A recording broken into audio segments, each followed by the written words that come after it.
وعليكم السلام ورحمة الله وبركاته جميعا. مرحبا بكم في القناة. اليوم إن شاء الله غادي نشارك معكم كيك ديزاين بدون جلوتين، كيجي رائع وكيجي لذيذ بمكونات بسيطة. أول شيء غادي ناخذ البيض، عندنا هنا 6 البيضات، وغادي نفرقوا الصفار على البياض. بسم الله على بركة الله.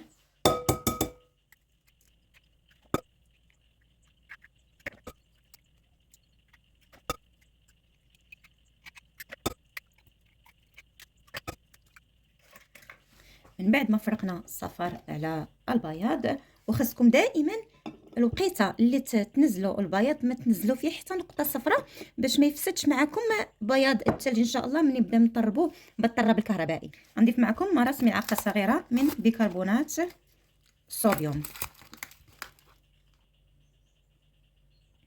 120 غرام من سكر حبيبات، هذا هو المعيار اللي كنعبر به. عندي هنا 120 غرام غادي نضيفوها في الوقت اللي كنبداو نطربوه بالطراب الكهربائي.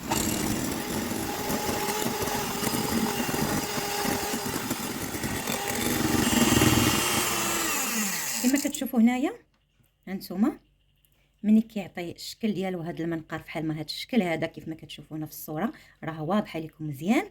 كتعرفوا بان بياض البيض راه طلع معنا تيكون تطراب بالطراب الكهربائي ضروري ومؤكد، يعني من 6 حتى ل 10 دقائق باش ينجح معكم هذا الكيك ان شاء الله ديال لا جينواز. وباش تعرفوا بانه ناجح 100% من غير هذاك المنقار اللي كيعطيكم الطراب، كتقلبوا هكذا وهانتوما كتشوفوا بانه ما كينزلش معكم، غتعرفوا بان الوصفه راها ناجحه 100%. غنمشي معكم دابا للمرحله الثانيه، الا وهي الصفار ديال البيض اللي غنضيفوا ليه فاني. بالنسبه للدقيق خالي من الجلوتين كما كتعرفوا بانني ضروري ومؤكد باش نحصل على لا جينواز يجي زوين. دائما خصني نستعمل دقيق شارميكس سي باش نحصل على النتيجه الجيده. عندنا 120 غرام ديال الدقيق الخالي من الجلوتين. من بعد ما عبرت هنا الكميه 120 غرام، الناس اللي ما عندهمش يعني المعيار غادي نعبر لكم بالكاس اللي كنشربوا فيه عادي. اتاي هانتوما هذا هو القياس اللي كتشوفوا هنايا، كاس عادي. غادي نضيفوا 4 إلى 5 ملاعق ماء دافئ، وغنبداو نخلطوا المكونات. من بعد نضيفوها البيض.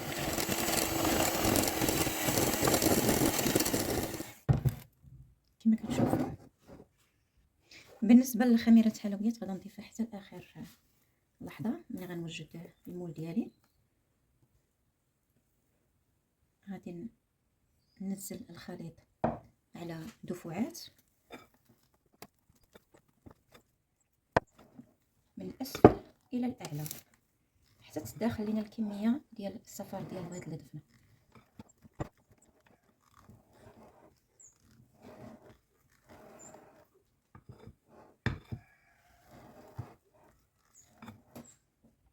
بالنسبه للمول غادي ناخذ المول اللي كيتفتح على هذا الشكل ديال الصمطه كما شفتوا هنا. درت الجوانب وهنا غادي ندير القاعده يعني الوسط.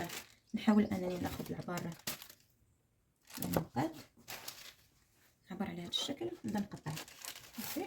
بالنسبه انا كنحاول انني نشرح لكم هذا الفيديو مزيان بالنسبه للمبتدئات اللي كيعملوا مثلا الكيك ديزاين يعني لاول مره. بالنسبه لخميره الحلويات غادي ناخذ ملعقتان صغيرتان. الملعقه الاولى،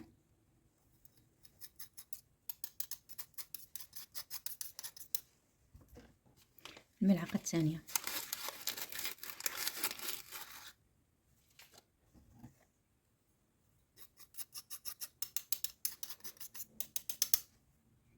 وغادي نبدا نخلطو شويه بشويه من الاسفل الى الاعلى حتى تندمج لينا هاد الخميره.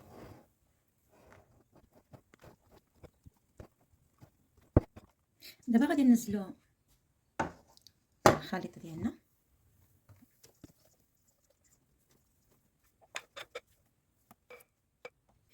غادي نحدو المول بهذا الشكل. عندنا 500 مللي ديال كريمه ديال دامونطاري، كريمه هوبلا ولا هولالا اللي موجود عندكم. اول شيء كديروها في المجمد باش تبرد معكم مزيان. شفتوا القوام ديالها كيف عامل؟ دابا ملي غنطربها راه غادا تطلع ليا مزيان دابا، وغنبداو نطربوا بسم الله الرحمن الرحيم.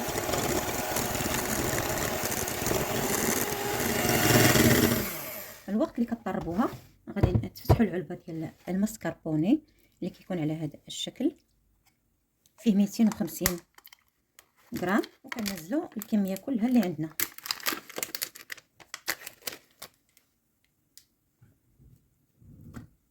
ها هي كلها نزلات، وغادي نخلطوا بشويه بشويه حتى تندمج لينا العناصر.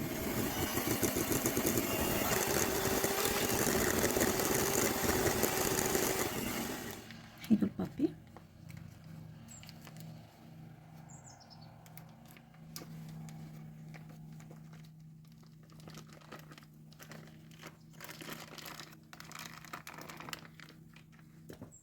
الكيك ديالنا ناجح 100%.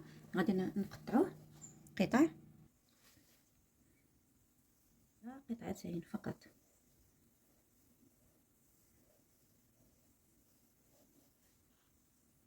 نتوما شفتوا ما شاء الله جا خفيف،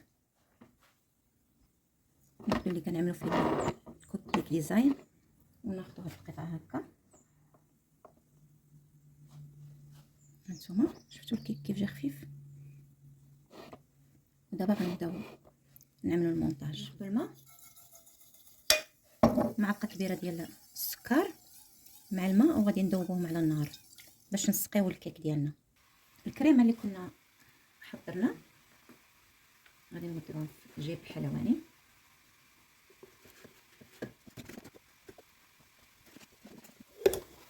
دابا من بعد ما وجد لينا السيرو غادي نبداو نسقيو في الكيك ديالنا. هانتوما كما كتشوفوا ضروري هاد الخطوه خصكم تعملوها.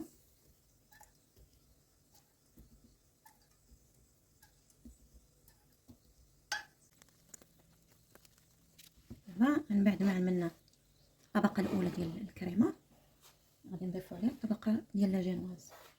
بصراحه جا الكيك خفيف بزاف كيف ما كتشوفوا، ولكن بصراحه هاد الخفه ديالو هي فاش كيجي الكيك زوين، كيجي مهوي.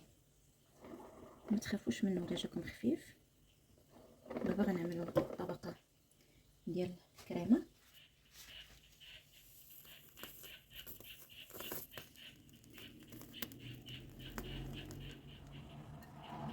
هي الطبقه الاخيره ما كتسقاش، ولكن بحكم ان الدقيق ديالنا خالي من الجلوتين، مادام اننا نسقيوه شويه ماشي مشكل. غناخذوا سباتي وغنحاولوا اننا نقادو الكيك ديالنا. من بعد ما قادينه بهذا الشكل دابا غنمشيو للجوانب، نبداو نعمرو هكذا. انا بصراحه هاد الكريمه نص كيلو ما كفاتنيش، عندي واحد 500 غرام اخرى غادي نطربها معكم بنفس الطريقه اللي عملت المره الاولى، نفس الطريقه كيف ما عملتها يعني في المجمد حتى شدت معايا مزيان. وغادي نضيف عليها الكريمه ماسكاربوني بطبيعه الحال.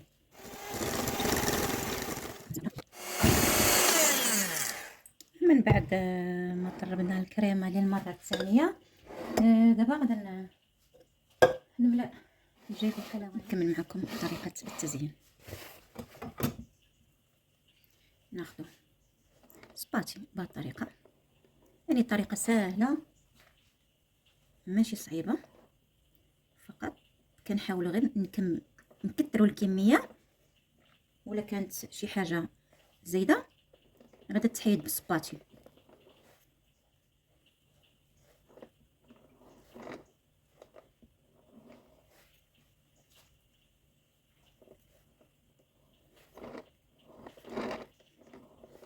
نعمل الفينيسيو مزيان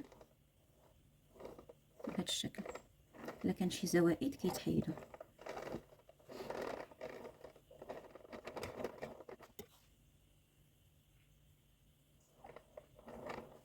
شوكولا نوار اللي كتكون فيها كميه كثيره ديال الكاكاو، ونرجع معكم.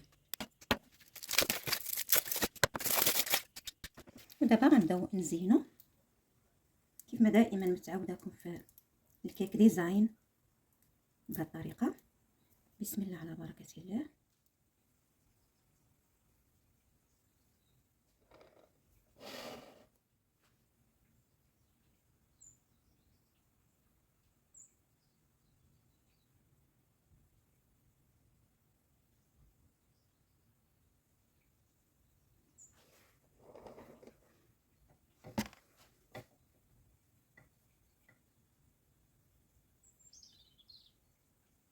هنا عندنا الطابلينه ديال الشوكولا، غادي نزينو بها حتى هي، نحاول نملئوهم كاملين.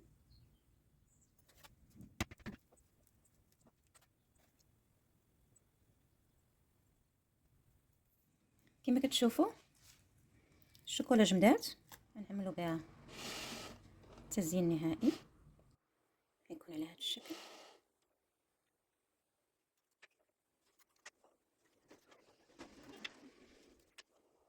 والاخيره هي هذه، وغادي نزينو بالورق على هذا الشكل. كنتمنى انكم يعجبكم هذا الفيديو، بصراحه هو راه فيديو يستحق المشاهده. نتوما شفتوا، ما تنساوش انكم تابوناو في القناه وتفعلوا الجرس باش يوصلكم اي جديد، واللايك والبارطاج باش تعم الفائده على الجميع. وان شاء الله نتلاقاو مع فيديو اخر، وصفه اخرى خاليه من الجلوتين. والسلام عليكم ورحمه الله وبركاته.